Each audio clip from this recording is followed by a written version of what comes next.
গরু তাড়াতাড়ি আয়। আরে এই বলদটা তো আজ কথাই শুনে না, কানের নিচে দুইটা দিব নাকি? তোর পিছনে এত খাউন খরচ করি আর তুই দিন দিন শুকায় যাইতেছস। আজ থেকে তোর ঘাস বন্ধ, ডায়েটিং কর।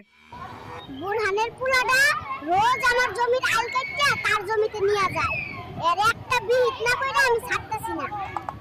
শোনেন সবাই, আমার জমির আল কাটলে খবর আছে। বুরহান না, তুই সাবধানে থাকিস। মেম্বার সাহেব, হয় আপনি আমার জমির আল মাপার ব্যবস্থা করেন, নাইলে আমি নিজেই বর্ডারের মতো কাঁটাতারের বেড়া দিমু। কোন হালায় আমার ক্ষেতের পানি ছাড়লো রে, তরে ধরতে পারলে খবর আছে।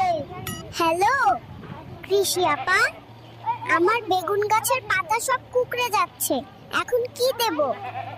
এই লেদা পোকার বংশটারে আমি নির্বংশ কইরা ছাড়মু। আমার কচি লাউ গাছগুলারে খায়া শেষ কইরা দিল। ব্যাপারী আইয়া যে দাম কয়, জমির আইলটাই না ধরে কাটতে ইচ্ছা করে, সব সিন্ডিকেট করে রাখছে। আমার গাছের পাতা দাঁড়াও, সবাই দাঁড়াও, দাঁড়াও। দাঁড়া, তোর নামে আমি মেম্বারের কাছে মামলা করব। দেখি